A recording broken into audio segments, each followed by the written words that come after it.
Hi guys, wonderful ladies in the FFE. I think I'm on about 7 o'clock, but I thought if I just jump on now and hopefully ramble for a couple of seconds and hopefully some people will jump on and join us.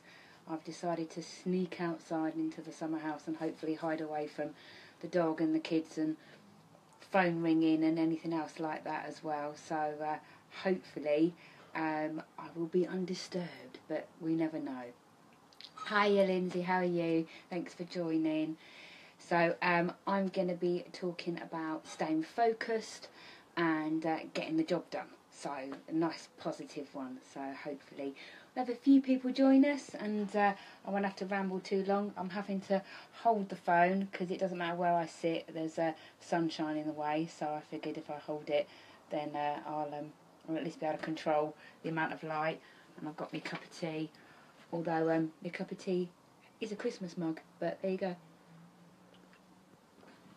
So I will make a start. Hopefully some people will join us as well, Lindsay, so it's not just me and you nattering to ourselves.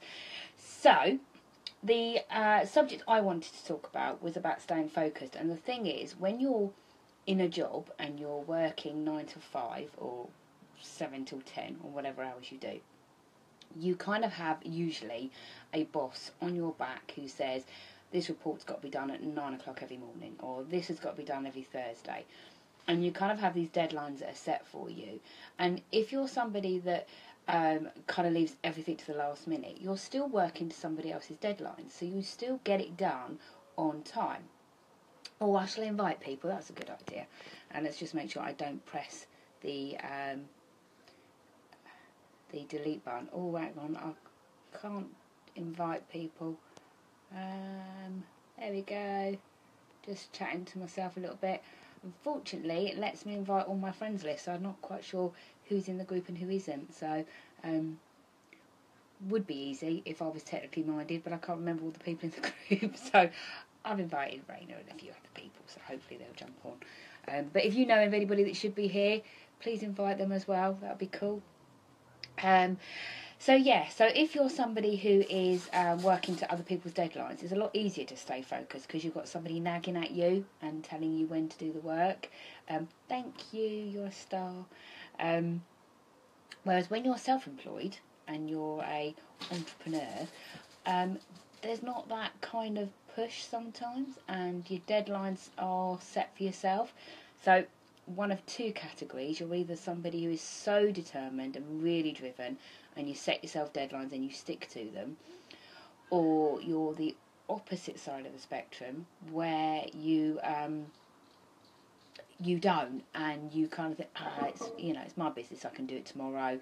Actually, I've been invited out for lunch today, so I'll go out for lunch and I'll finish that work off tomorrow, and you can keep putting things off. And procrastination is bad enough in most people anyway, but if you're a self-employed entrepreneur, it's even harder because you don't have somebody nagging at you.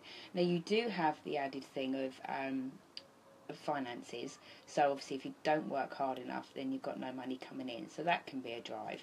But also you might have a client, so if you've got a client coming at 2 o'clock, you know that you need to be prepared for that client at 2 o'clock. But if you're not working to a client and you're not working to any other deadlines like that, it's very easy to kind of take a little bit too long to do something or put something off.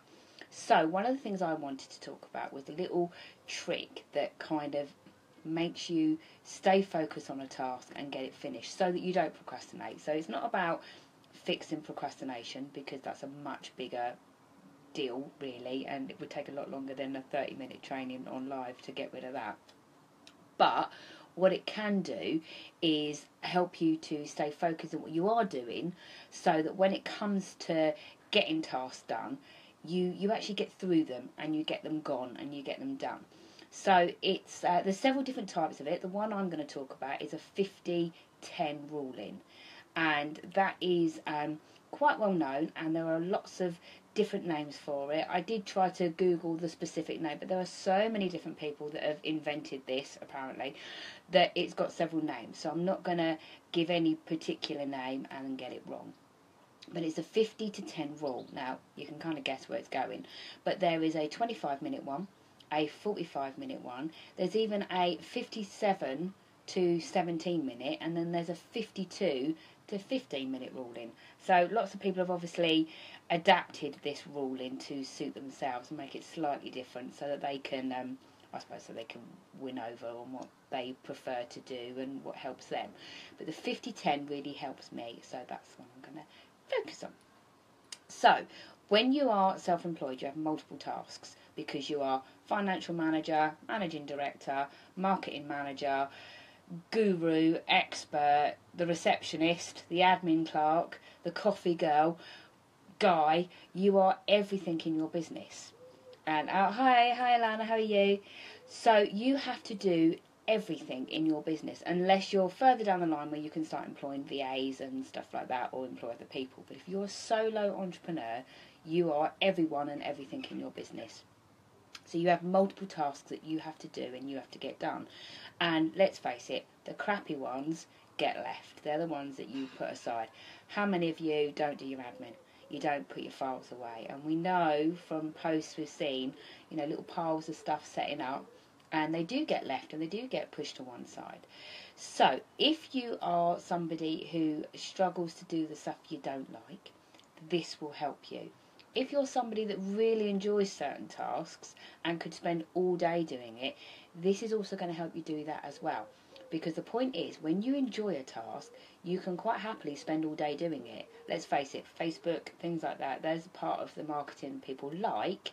You could spend all day and then look at the clock and think, oh my God, it's 4 o'clock and I've been on Facebook for the last 4 hours. And that isn't healthy either. So what this 50-10 rule does is make you stay focused in one task for a small period of time, making sure you get it completed, making sure that you stay interested, that your brain is focused on it, and then you can move on to something else. So you don't spend all day doing one thing and then get to the end of the day and realise that actually there's 5 or 6 other tasks you haven't got done, and now they're going to be carried over into tomorrow or left for weeks and weeks and weeks to get done. Now, some of the reasons why we don't do them is they're boring. We don't like doing them, admin tasks, things like that. Or if they're around a client-centred, it could be because your client isn't interested. Now, I know from personal experience, when I've worked with somebody that isn't putting the effort in and isn't trying and isn't doing the stuff that they're supposed to do, as my sessions build up with them, their stuff gets left, and I'm kind of putting them off a little bit, because part of me thinks, well, they can't be bothered, so I'm not going to put all that extra work in. So their admin might take a little bit longer to do. Still do it because that's part of my job, but I'm not as excited and not as driven to get their stuff done because they're not doing it. So you do get a little bit pissed with them. So that can be an issue as well. It could be because you don't like doing it. And the other reason can be because it's not something that you're very savvy on. So if it's technical stuff, website building, all of that kind of thing, if it's something that you struggle with, it's also something that you put off. And we all know from procrastination talks and training that they're the main reasons that we don't do them. But they're also the reasons why we don't stay focused on certain jobs as well, why we wander.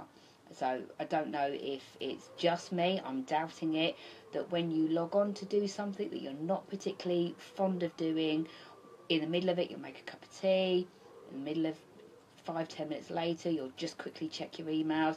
You're flitting in and out of that task constantly because you're not really interested, or because you find it difficult. You're not focused on it. Your brain is kind of thinking shiny stuff, and it's kind of looking around at what else it can do. I've even found myself thinking, do you know what, I'll go and do the ironing. Anything rather than doing that task. So the 50-10 rule is adopted by quite a lot of places. So if you look at TV shows, or the American TV shows, things on Sky, Sky Atlantic, all that kind of stuff, if you look at the time frame, most of their shows are 50 minutes, 55 minutes. The reason they're not on for exactly 60 minutes, it isn't to do with the adverts, it's to do with your brain and the way we take in information. And it's been proven time and time again that if you're looking and doing the same thing for an hour, you start to switch off. You start to think about other things. Your brain can't withhold the information for very long. Films and stuff, they're completely different. They're a different subject. But generally, the reason why TV shows are 50 minutes is so you can take in the information. It keeps you interested. there's the dog. It keeps you interested so that you watch the next episode the following week, because it's captured you, it's got you interested, your brain's excited about it. As soon as it goes over the 60 minutes, your brain starts to get bored with that information and starts to kind of switch off, and it's not taken in anymore. So it's now barking at me. So it doesn't like it, and it sort of starts to kind of lose its focus, lose its interest, and starts to unwind from it. Same reason why if you've ever gone to a dinner party, people move you around with each course. Now, they generally say you move around during courses to keep your conversation going and make sure that you talk to everybody else. And it isn't. It's because most dinners, courses, starters, dinner, pudding, takes about 30 to 40 minutes each to eat, basically. And what happens is, within that 50 minutes, the person sitting next to you can become a bit boring, in all fairness, because when you have that conversation, there's a lot of things you start to talk about that you then kind of think, well, okay, we've done that, we know about your kids, I've learnt that they're a bronze swimmer now, a bit bored now. So you move to the next person. It stops you disliking that person you were sitting next to. So when you leave, you're networking, you're enjoying the company of everybody, rather than finding the boring person is somebody you don't want to talk to anymore, because you only had 50 minutes with them. They didn't get to become too boring, so that you then don't dislike them. So the next dinner party you go to, you're quite happy to sit next to that person because they haven't yet got under your skin and got too aggravating. So really, there's a theme to all of these things. So how the 50-10-minute rule works is you spend 50 minutes doing one task and then you have a 10-minute break. Now, when you're self-employed, breaks are something you don't give yourself. You do when you're employed because you want to get away from your desk, you want to go and have a coffee with Jane across the way, whatever. But you don't when you're self-employed. You tend to just sit there until it's done. And what's I can't even think of the word now, kind of reviews and studies have shown, is that when you're self-employed and you're working on a subject, if you spend more than 50 minutes doing one thing, you start to be less productive. So every minute after that 50 minutes is kind of a waste of time. You're working at half your productive time. So what you're better off doing is stopping after 50 minutes, having a break, doing something else and coming back to it. Because then when you are working on it, you're more productive. So the way that the process kind of explains and sort of tells you to work is what you should do is start your day. So whatever time you decide to start working, you don't switch the computer on, you don't do anything, you don't read emails, nothing. What you do, you sit there with a blank piece of paper and you write your to-do list. And what you do is you write down all the things that you have to do that day. So 3 or 4 things that have to be done, because you know then the next day or so or later that day you need to do it. You need to have that information to hand. After you've written your to-do list, you then spend maybe 15 minutes of your time after that going through looking at the things that you want to do. So the things that you enjoy doing, the things that you like. And then you've got a nice little to-do list. You've got 3 or 4 things that you have to do, 4 or 5 things that you want to do. And then you can start switching on your computer, and then you can start looking at your emails and things like that. And I've got a little list here, so I'm just going to have a little look at it to make sure that I'm kind of covering everything. So what it says is 15 minutes to do your to-do list, and then 15 minutes prep. Now your 15 minutes prepping is really about making sure you've got everything you need. So you've got your Facebook open, you've got your pens and paper ready, you've got your flip chart out, anything that you're going to need to do those tasks, because now we've got our to-do list, we know what we need to do. So now what we need to do is prep and make sure we've got everything. Go and make your cup of tea, all of that kind of stuff. Then you can start your work. When you log onto your computer, you only look at the subject you're going to do. So you close your emails once you've finished looking at them. You close Canva once you've finished doing it. Don't have more than one subject header open on your computer at once. If you have a desk and you have an office, anything out on that desk that isn't related to the task you're actually doing, put it away. Don't have it out, because it's distracting. Whilst you're doing the current task and you're looking at something else that's there, you're thinking about what that's going to be and what you need to do with that. So your brain starts to try to do two things at once, and it can't. It gets distracted. Again, it's something shiny that you want to look at. And if the task you're doing is something that you don't like or you struggle with, then anything nice and shiny and exciting sitting just in front of you is going to be a really bad distraction. So make sure you've only got on your desk, out in front of you, open on your laptop or on your computer, what you're actually working on. So if you're doing your emails and you're going through emails, replying to clients, all that kind of stuff, you should have nothing else out, just your emails. If you're doing a new Facebook post or you're writing a blog, just that blog post is open. Just Canva or whatever system that you're using should be open. And what you do is you spend 50 minutes doing that task, no more. Now you can either set yourself a timer or just check the clock, but 50 minutes only. At the end of the 50 minutes, you stop exactly where you are. Doesn't matter if you've got one more email to look at or one more little thing to do. Doesn't matter. You just do your 50 minutes and then you put it away. And then you have a 10-minute break. And that might be going for a wee, it might be grabbing a coffee, it might be nipping downstairs to check what the postman's brought through the door, going and sit outside in the garden for 5 minutes. Whatever it is fine, but it needs to be for you. And when you're an entrepreneur and you're working from home or you're working on your own, those breaks don't happen and you don't give yourself the time to relax. So you give yourself 10 minutes. You have your 10 minutes, no more, and then you go back and you start another task. Look at your to-do list, what's next on the list, you start that. If after you've done your 2 or 3 things you know that there's more to be done, then you can go back to the task and you can do more on it. But don't go back to the same task straight after, because again, remember, your brain starts to switch off after 50 minutes, so you don't want to be doing that. Now, oh dear, excuse me, it's just joking now. So the task could be reading emails, client calls. So again, if you're on the phone to a client, try and keep it to 50 minutes if you can. It's going to be a bit more difficult sometimes if you're on long calls and things like that, but do try to keep it to 50 minutes if you can. It does work better. You're much more productive if you keep it to 50 minutes, okay? Now, your 10-minute breaks should literally be just 10 minutes. Reason for this is if you start to wander off and take a 20-minute break, half an hour break, an hour break, your brain starts to decide it's finished work for the day and it starts to shut down. And then what happens is, sorry, excuse me, I'm just going to have a cup of my Christmas tea. Your brain decides that actually we're done for the day, we've finished working. I'm going to shoot the dog in a minute. So, all the kids next door for winding the dog up. So what happens is your brain kind of says, oh, actually, we're done now, we're not working. And it starts to wind itself down. And then when you go back to doing your job, you're kind of doing it half-hearted because you're not really motivated, you're not really interested because your brain started to close down for the day. Now, this rule of 50-10 is used in Vogue. So the big magazine Vogue, all of their employees, they're told to work to the 50-10 rule. It's something they insist on.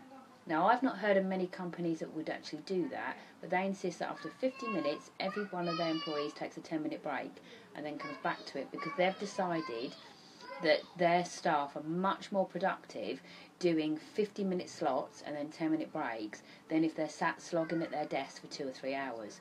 Because that last hour or so, you're hardly productive at all. You're not really doing a lot because you're bored, you're distracted. You're probably starting to switch off and do your Tesco home delivery shop, all of that kind of stuff, because you're not really focused anymore. So that's how that works.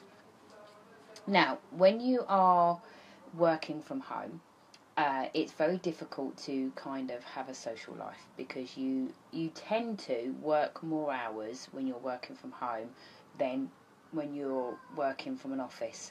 So, but you do need to have some social time. But one of the things that I would say is that you need to make sure that your social time, so calls your friends, nipping out for a break, is done before or after. Don't do it in the middle of the day. It's very easy to decide that actually what I'm going to do is going to do a little bit of work, then I'm going to go and meet my friend for coffee, then I'm going to do some work. But you're not motivated afterwards. After you've done that little social gathering, you've switched off, you've started to relax. Sorry, Lindsay. Yeah, exactly. 3 tasks. That's enough. That's, just under 3 hours work, which doesn't sound like a lot, but it is. It's because it's focus time, because you're working for yourself. It's really deadlined, hard working stuff. You're not just pottering and doing a few bits and making some calls. It's hard work, and it's stuff for you, and it's going to be really brain taxing stuff. So 3 or 4 tasks a day is plenty, really. And if you take those 3 or 4 tasks and you spend 2 hours on them, that's an 8-hour day.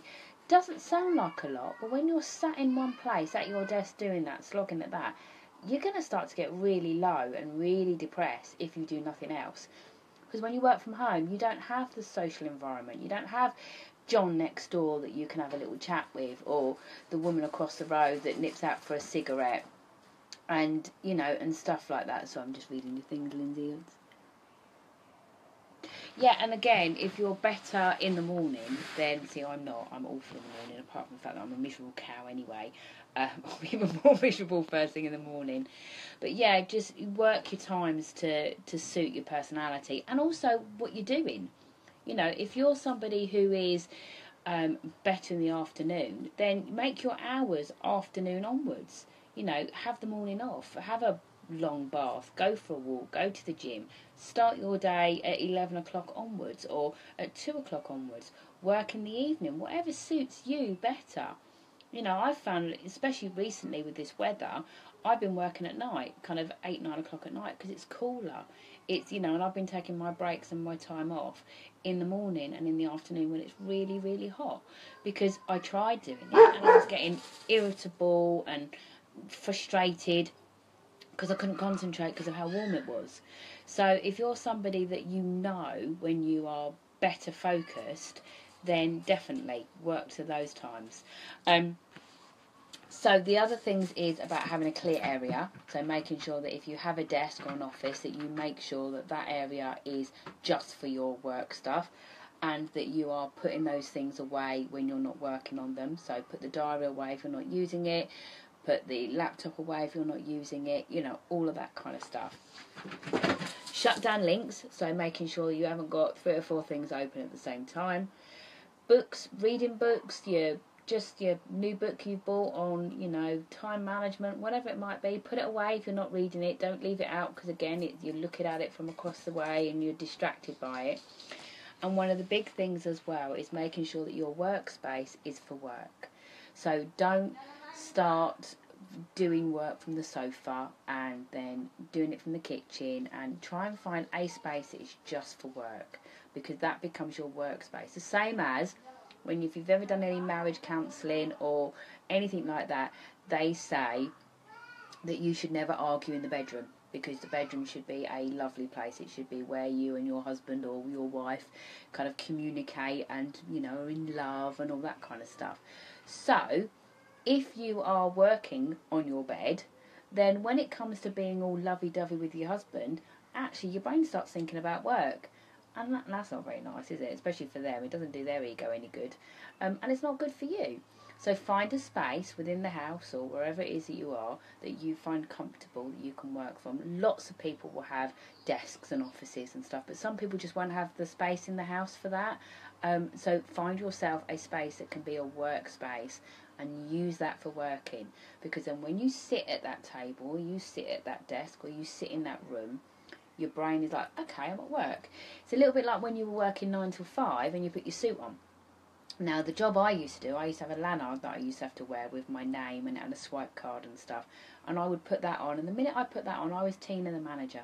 All of a sudden, I had to be more professional, watch my language, behave myself, all that kind of stuff.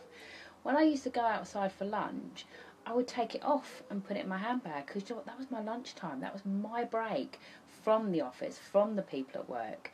So it helped me to kind of break from the two, and I used to feel a lot less stressed because I wasn't focused on being at work when I was at lunch, or being at lunch when I was at work. Yeah, I hate clutter. I don't like it at all. But lots of people do. And some people don't like clutter but still have it. I can't cope with it. I get all frustrated and stressed if there's a cup left out My poor children go through hell. I'm constantly yelling and screaming about stuff being left around. Same as when people buy ornaments for you and I think, oh no, I've got to put that somewhere now and it's going to be left out. So, hi Rose, thank you for joining. So, they are my top tips, if you like, for staying focused and also for being able to just get the job done and getting out of the way. So, just to recap and summarise some of it, make sure your workspace is for work only. Make sure that it is clear and spacious and you have room to move. Make sure that you only have out what you're working on. So you haven't got loads of other stuff open and distracting you. If you're on the computer, make sure you are only looking at the thing that you're doing. So shut down your email, shut down Facebook, so you're not getting little pinging notifications to say this other fun stuff's going on while you're doing your taxes, all that kind of stuff. Do your social stuff before or after you start work, not in the middle, so that you are focused on work. Work time is work time, so a little bit like when you do the 9 to 5. Make sure you do your to-do list. So first thing you do is sit and write down what you need to do that day. First thing should be what you have to do, and then a list of things that you would like to do. Then after you've done that, and you've written out your little to-do list, and you know what you need to do, then you can start to kind of plan out your day, prepare what you need. So you've got your list of what you need to do, you've got your list of what you have to do, go and get all the stuff that you need, so it's all to hand, you're not rummaging looking for things, all of that kind of stuff. Then start off with your first task on your list. 50 minutes of doing that task and then a 10-minute break. Come back, 50 minutes of the second task, a 10-minute break. 50 minutes of the third task, 10-minute break, kind of know where the rest is going, and you can return to tasks that you've started that you didn't get finished after you've done a couple of tasks in between. But don't be doing it straight after each other because you're not motivated, you're not productive. One of the things I like doing is for every good task I do a crappy task. So something I enjoy, something I don't like doing. Something I enjoy, something I don't like doing. And I used to do that in my 9 to 5 job as well. When I did one-to-ones with people, I would do a really nice person that I really liked, and then a performance management one, or the person that cried, or the person that I didn't really get along with, and then I would do the really nice person, and it just made the day go a little bit easier. So you do all of those kind of things, and if you do those and you stick to those, you'll find that actually you're much more productive. You will get a lot more done in that 50 minutes than you thought you would. You'll get much more completed. You'll get through a lot. Also, if you know you've only got 50 minutes, you're much more focused on clearing it. And also, you get to get some of those crappy jobs out of the way, and then you can do some of the fun stuff too, rather than just doing all your fun stuff and then getting to the end of the week and being left with 2 days of doing all the crap you don't like because you've put it off and you've put it off and you've put it off. And if you work to the 50-10 rule, you're a little bit like Vogue, so that's quite posh as well. That's quite nice, being like a big posh magazine.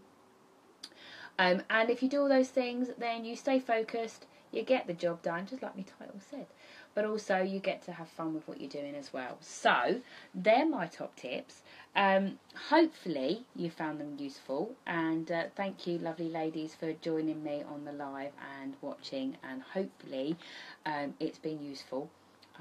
And you can put this to the test, give it a go. If you're not sure, you think generally that won't work, then all I'd say is try it. You never know. Unless you try it, you just don't know if it'll work for you. There are lots out there, so some people work to the 25-minute rule or the 45-minute rule. Personally, I like the 50-10 rule because it does give you a break in between, and I think that's really, really important. But then I would, because I come from a background of working with people to balance work and life, so any tips I have will always include a little bit of you time in with work time. So leads me nicely to my little freebie at the end. So my coaching is working with professionals that need a work-life balance. So people that want the business, the great career, work their way up the corporate ladder or build a strong business, but they don't want to end up seeing their kids at the weekends or getting divorced because they never see their husband, or being so miserable they end up resenting the job that they do because they don't have a life. There is no point being a 6-figure entrepreneur if you never get to enjoy the money because you're too busy working. So I spend a lot of time with people helping them find a way to get that balance. So what I do have for a freebie for everybody is if I have a work-life balance wheel. and it's got a little bit of detail in there about how to work out how much time you spend doing certain things, how much time you spend at home, where you are overspending your time, where you are underspending your time, and then some great tips on how to get the balance right. So I will post that link in the comments. Thank you again for those of you that joined me. I'm not quite sure if I've gone over my time. I probably have. I usually do. I am bang on past. That is the first time in my entire life I have kept to time management. So how cool is that? A little bit excited. Anyway, before I start rambling and go over my time and ruin it for myself, I will cut off. Have a lovely rest of your evening. The weather is a lot nicer. It's a lot cooler. So for those of you still potting around your garden, have a lovely evening. And I will see some of you on the lives tomorrow. Anyway, take care. See you soon. Bye.